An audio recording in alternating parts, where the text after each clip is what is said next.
Okay, आगे सारे लोग। तो चलिए शुरू करते हैं। तो आज हम बात करने वाले हैं फिजिकल क्वांटिटीज़ के बारे में और वेक्टर के बारे में। सबसे पहले ये समझते हैं हमारे पास कि फिजिकल क्वांटिटी क्या होती है। फिजिकल क्वांटिटी क्या होती है? Anything which can be measured, जिस भी चीज़ का आप मेजरमेंट कर सकते हैं उसे हम क्या बोलेंगे? फिजिकल क्वांटिटी बोलेंगे। जैसे मैं बोलूँ आपकी हाइट कितनी है, तो हाइट हमारे पास क्या है बच्चे? हाइट मतलब लेंथ, यानी लेंथ हमारे पास एक फिजिकल क्वांटिटी है। तो जब भी आपसे पूछा जाए कि हम किसी फिजिकल क्वांटिटी को कैसे पहचानेंगे, उसका सिंपल तरीका है, क्या वो मेजर करने लायक चीज़ है।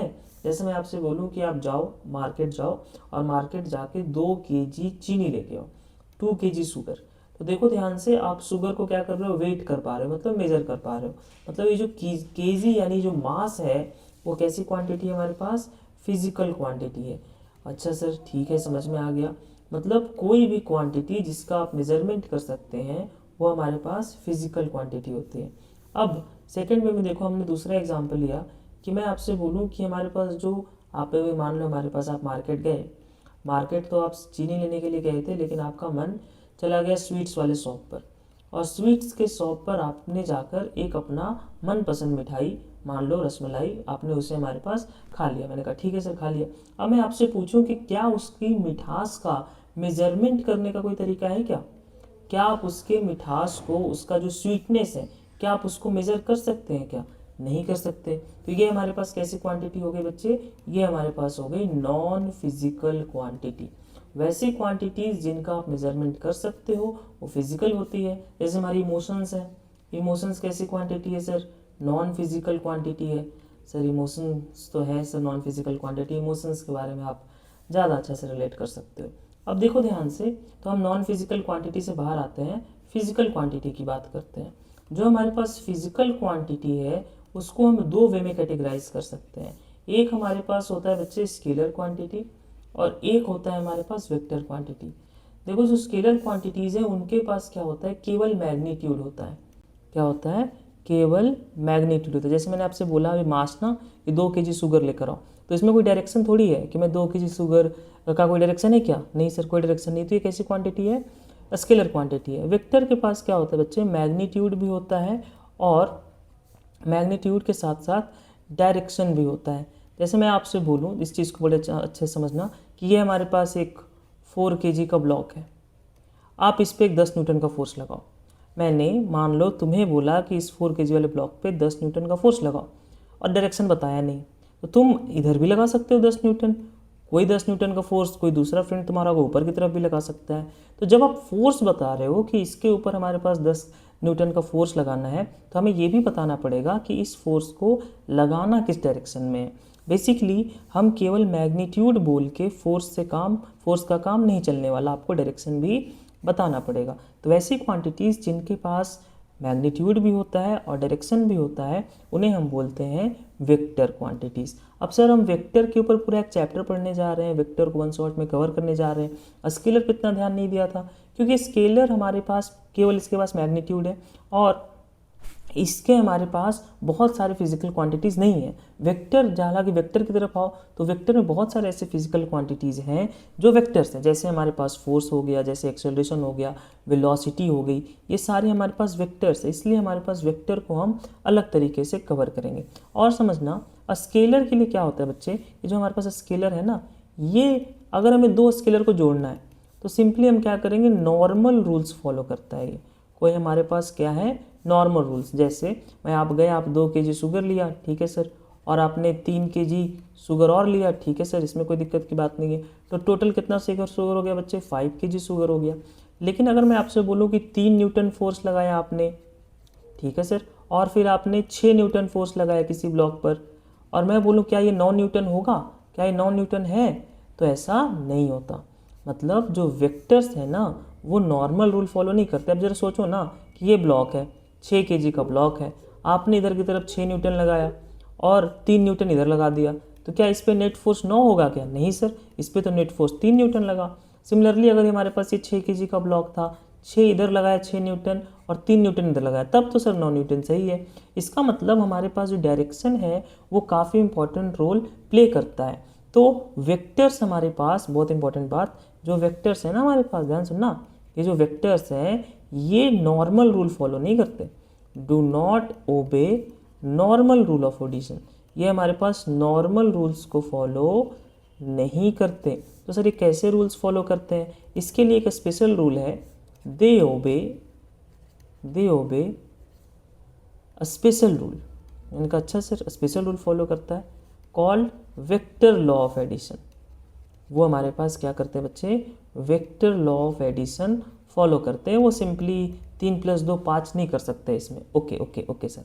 अब देखो ध्यान से, अब मैं आपको बताता हूँ कि एक वेक्टर को कैसे हम रिप्रेजेंट कर सकते हैं। एक वेक्टर को रिप्रेजेंट करने का तरीका क्या होता है, रिप्रेजेंटेशन ऑफ अ वेक्टर।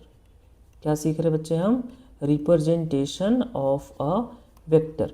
ध्यान से देखना, एक वेक्टर को हम एक एरो से रिप्रेजेंट करते हैं। एरो का जो लेंथ है ना, ये बताता है कि वेक्टर का मैग्नीट्यूड कितना है।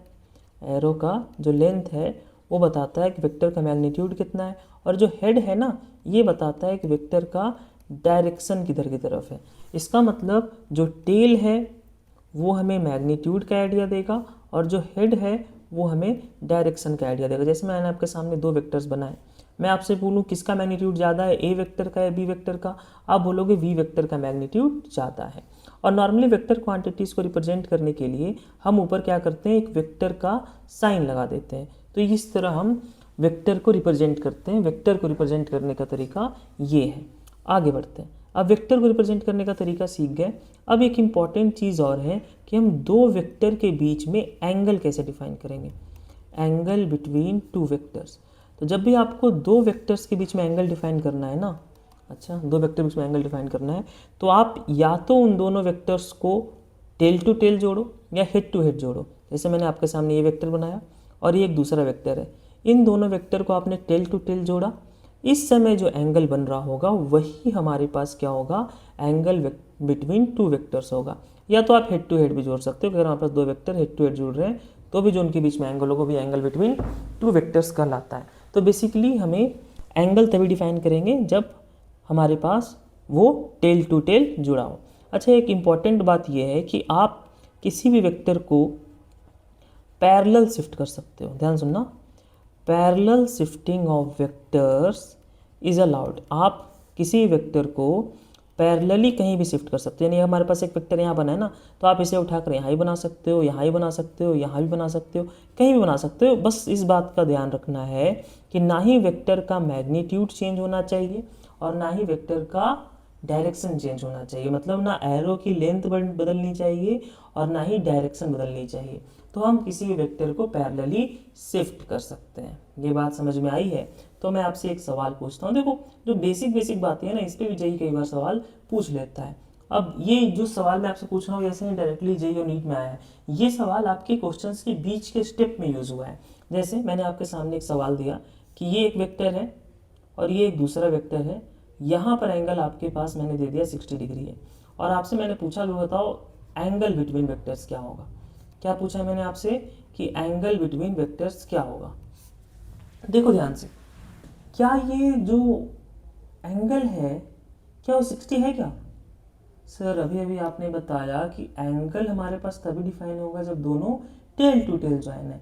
यहाँ तो सर टेल टू टेल ज्वाइन दिख ही नहीं रहा, टेल टू टेल ज्वाइन है ही नहीं, टेल हेड है, ना ही हम हेड टू हेड ज्वाइन कर सकते हैं। तो क्या करें? तो मैंने आपको अभी एक कॉन्सेप्ट सिखाया, ध्यान से देखना। यहाँ पर हमने सीखा कि हम वेक्टर को क्या कर सकते हैं, पैरेलल शिफ्ट कर सकते हैं।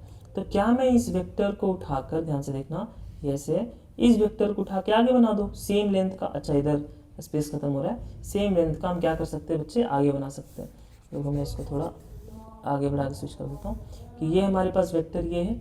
अब इसको हम क्या कर रहे हैं, आगे शिफ्ट कर ले रहे हैं। ये वाला एंगल कितना था बच्चे? सर ये वाला एंगल 60 था। क्या आपको मालूम है लीनियर पेयर से पूरा एंगल 180 होगा? तो ये वाला एंगल कितना होगा? सर ये वाला एंगल हो जाएगा 180 - 60, दैट इज 120 डिग्री। तो यहाँ पर जो एंगल बिटवीन वेक्टर्स है वो क्या हो जाएगा, 120 डिग्रीज हो जाएगा। तो इस तरह हम क्या करेंगे, 2 वेक्टर्स के बीच में एंगल देखेंगे। ओके, नेक्स्ट इज हमारे पास टाइप्स ऑफ वेक्टर्स, कि सर हमारे पास कितने तरह के वेक्टर्स होते हैं। ऐसे तो बहुत तरह के वेक्टर्स होते हैं, बट हम कुछ चुनिंदा टाइप्स ही देखते हैं। सबसे पहला तो हमारे पास क्या है, पैरेलल वेक्टर्स। कि हमारे पास पैरेलल वेक्टर्स क्या होंगे। दो वेक्टर्स को हम तभी पैरेलल बोलेंगे जब उनका मैग्नीट्यूड अच्छा और डायरेक्शन सेम हो।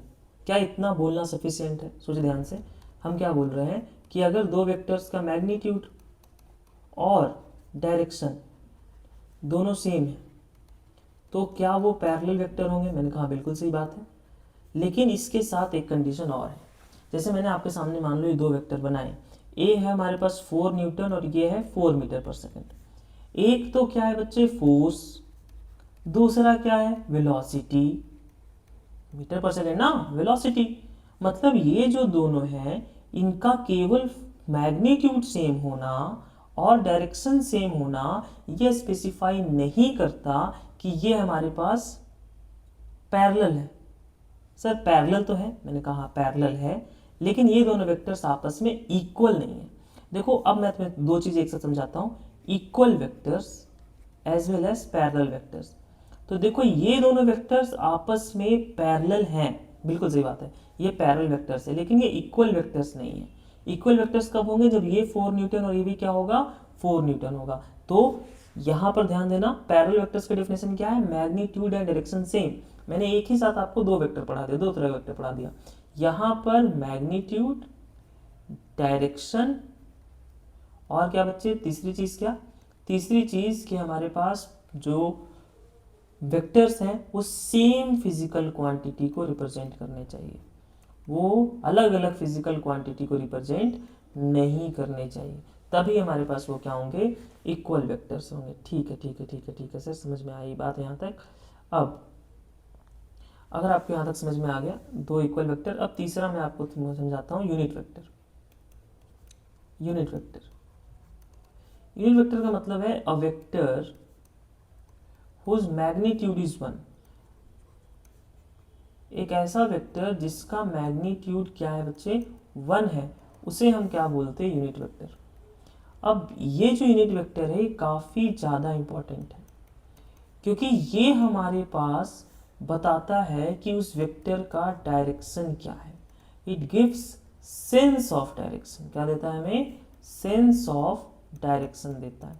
अब मैं आपको एक चीज़ समझाऊं, मान लो हमारे पास एक वेक्टर ए है, ठीक है, उसके पास क्या क्या होंगी? सर उसके पास दो चीज़ें होगा, एक तो क्या होगा? मैग्नीट्यूड, और दूसरा क्या होगा? उसका डायरेक्शन। दो चीज़ें होंगी कि नहीं होंगी? मैंने कहा सर बिल्कुल। तो अगर मैं इस मैग्नीट्यूड को मॉड ए से रिप्रेजेंट कर दूं, कैसे रिप्रेजेंट कर दूं बच्चे? मॉड ए से, तो ये क्या बचा? मॉड ए इंटू डायरेक्शन। अगर मैं आपसे पूछूं डायरेक्शन क्या आया? सर डायरेक्शन आ जाएगा यहाँ से ए वेक्टर अपॉन मॉड ए। अब देखो एक वेक्टर है, उसके पास, उससे हमने उसका मैग्नीट्यूड छीन लिया तो क्या बचा? डायरेक्शन। और इस डायरेक्शन को ही क्या बोलते हैं हम? Unit vector. यानी फिजिक्स में जब भी आपको यूनिट वेक्टर समझ में आए तो यूनिट वेक्टर को हम ए कैप से डिनोट करते हैं, और ये होता है ए वेक्टर अपॉन मॉड ए, और ये हमें क्या देता है? सेंस ऑफ डायरेक्शन देता है। ठीक है, क्या देता है? Sense of direction. A cap is equal to A vector upon mod A. ये हमने तुम्हें काफ़ी इंपॉर्टेंट चीज़ बताई अभी, यूनिट वेक्टर। ठीक है, अब यहीं पर मैं आपको थोड़ा सा यूनिट वेक्टर के बारे में बताते बताते एक फिजिकल इंटरप्रिटेशन समझाता हूँ यूनिट वेक्टर का, कैसे हम इसको देख सकते हैं। Physical interpretation of unit vector, physical interpretation. देखो अगर मैं आपसे बोलूं कि ये एक्स एक्सिस है, ये वाई एक्सिस है और ये जेड एक्सिस है, मैंने कहा ठीक है सर, तीन डायरेक्शंस होते हैं। अब इन तीन डायरेक्शंस को हम तीन यूनिट वेक्टर से रिप्रेजेंट कर सकते हैं। कैसे रिप्रेजेंट कर सकते हैं? तीन यूनिट वेक्टर से रिप्रेजेंट कर सकते हैं। एक्स डायरेक्शन को, ध्यान से देखना, अगले पेज पे चलते हैं। एक्स डायरेक्शन को हम डिनोट करते हैं आई कैप से, वाई डायरेक्शन को हम डिनोट करते हैं जे कैप से, और जेड डायरेक्शन को हम डिनोट करते हैं के कैप से। ये तीनों क्या है? आई कैप, जे कैप, के कैप, ये यूनिट वेक्टर्स है। यूनिट वेक्टर्स मतलब मैग्नीट्यूड कितना? 1। इसका काम क्या है? डायरेक्शन को सेंस करना। यानी अगर मैं इस डायग्राम को फिर से बनाऊं तो हम एक्स डायरेक्शन को क्या बोलेंगे? आई कैप, वाई डायरेक्शन को क्या बोलेंगे? जे कैप, और जेड डायरेक्शन को क्या बोल देंगे? के कैप। अब ध्यान देना इस बात पे कि अगर हम आई कैप, जे कैप, के कैप समझ रहे हैं कि तीन ही डायरेक्शन क्यों बनाया है सर। अब आप बोलोगे सर तीन डायरेक्शन क्यों पॉसिबल, हम तो कहीं भी जा सकते हैं, मान लो इधर चल रहे हैं, हम यहाँ जा रहे हैं। अब आपको लग रहा है आप इधर जा रहे हैं, जैसे मान लो आपके जो फेवरेट प्लेयर हैं उसने क्या किया, एक बॉल को थ्रो किया किसी एंगल थीटा पे 40 मीटर पर सेकेंड से। अब ये बॉल कैसा पाथ फॉलो कर रहा है, ऐसा पाथ फॉलो कर रहा है। अब इस बॉल के बारे में आप सोचोगे कि सर ये बॉल इधर जा रहा है, डायरेक्शन ये अलग है। लेकिन मैं अगर आपसे बोलूँ, अगर मैं ऐसा बोलूँ, ध्यान सुनना, कि ये जो बॉल है वो इधर नहीं जा रही, ये थोड़ा एक्स में गया है और थोड़ा वाई में गया है, क्या गलत हो जाऊँगा मैं? बिल्कुल सही हूँ ना, सोचो ना, ये थोड़ा यहाँ पहुँचा ना, ये थोड़ा एक्स में चला है और थोड़ा वाई में चला है। मतलब जो भी आप डायरेक्शन चलोगे ना, चाहे आप कोई भी डायरेक्शन बोलो, वो फाइनली तीन डायरेक्शन में टूट रहा होगा, एक्स, वाई और जेड। इसलिए हमने तीन यूनिवर्सल यूनिट वेक्टर्स डिफाइन किए, आई कैप, जे कैप और के कैप। और इसी से रिलेटेड एक टर्म और है हमारे पास, पोजीशन वेक्टर। अगला टाइप ऑफ वेक्टर पे हम आ चुके हैं, पोजीशन वेक्टर।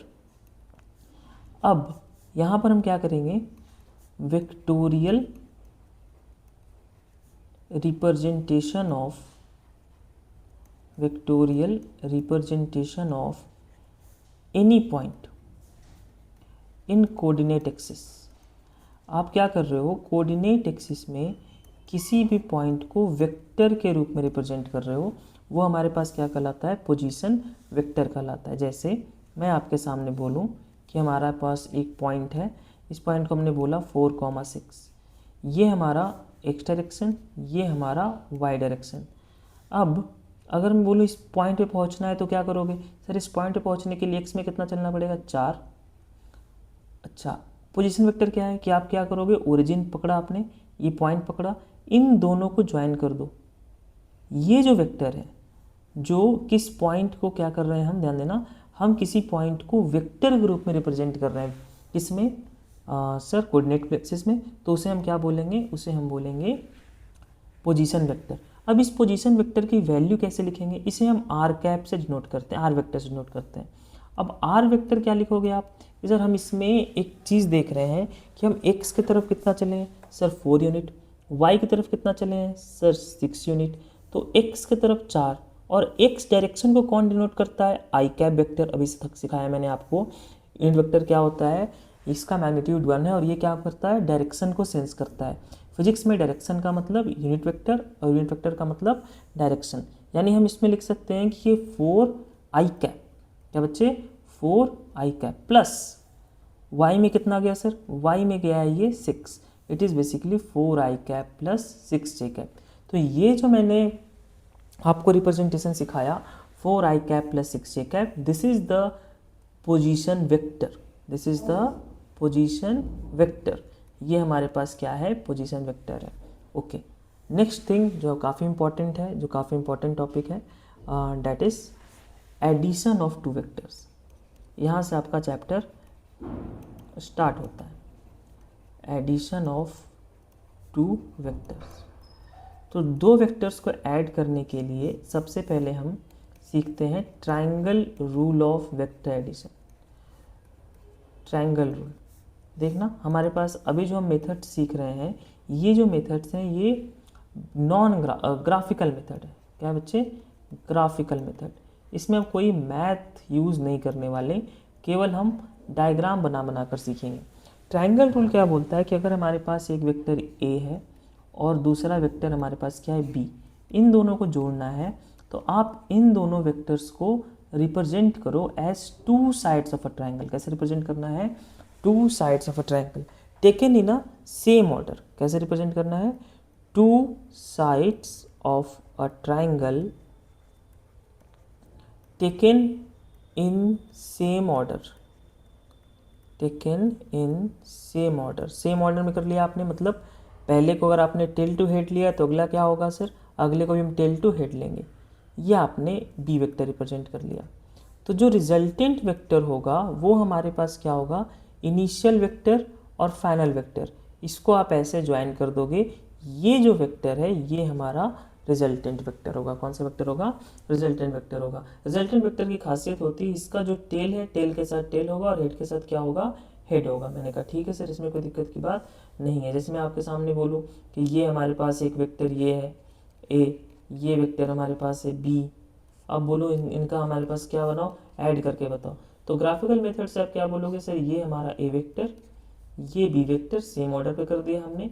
उसके बाद रिजल्टेंट बना दो। रिजल्टेंट के लिए क्या ध्यान रखना कि third side of the triangle होगा टेकन इन रिवर्स ऑर्डर, ठीक है सर। रिजल्टेंट का टेल के साथ टेल होगा और हेड के साथ हेड होगा। तो किसी तरीके से अगर आप इसका लेंथ निकाल पाएँ, किसी तरीके से इस रिजल्टेंट वेक्टर का लेंथ निकाल पाए, वही हमारा दो वेक्टर्स के एडिशन का रिजल्ट होगा इनका, ठीक है सर। अभी कैसे निकालेंगे ये हम सीखेंगे जब हम एनालिटिकल मेथड देखेंगे। अभी हम कौन सा मेथड देख रहे हैं बच्चे, अभी हम ग्राफिकल मेथड पे स्टिक कर रहे हैं खुद को। अब इसी के साथ मैं आपको अगला सिखा दूं, अगला जो ग्राफिकल मेथड है, और इसी से हम फिर एनालिटिकल मेथड को भी समझेंगे। Parallelogram law of vector addition, sir हम parallelogram law of vector addition देख रहे हैं। पैरेललोग्राम लॉ के लिए क्या है कि अभी तक क्या करा था आपने कि दोनों वेक्टर्स को आपने रिप्रेजेंट किया था to sides of a triangle. इस बार क्या करेंगे आप, इस बार आपने एक वेक्टर ए लिया और ये दूसरा वेक्टर बी है, इन दोनों वेक्टर को to sides of a parallelogram represent कर दो। कैसे रिप्रेजेंट करना है, two sides of a parallelogram, two adjacent sides of parallelogram.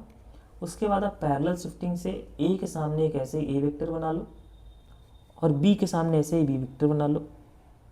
ये आपका बी वेक्टर है और ये ए वेक्टर है, पैरेलल शिफ्टिंग बनाया है हमने। जब एक आपका ये पैरेललोग्राम पूरा हो जाएगा, इस पैरेललोग्राम का जो डायगोनल होगा, प्रिंसिपल डायगोनल, ये आपको क्या देगा, रिजल्टेंट देगा। किसी तरीके से अगर आप इसके लेंथ तक पहुंच गए तो आपको रिजल्टेंट का लेंथ मिल जाएगा। ये जो थीटा एंगल है ये आपको डायरेक्शन का सेंस देने वाला है, ठीक है। तो हमारे पास parallelogram law of vector addition आपको समझ में आया कि हम क्या करेंगे उनको, मैं इसको यहाँ पे लिख दूँ क्या एक बार, चलो लिख देता हूँ बच्चों एक बार आपके लिए, कि हम क्या करेंगे, when two vectors are represented as the two adjacent sides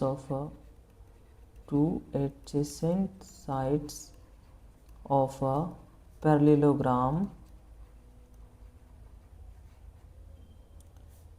then the principal diagonal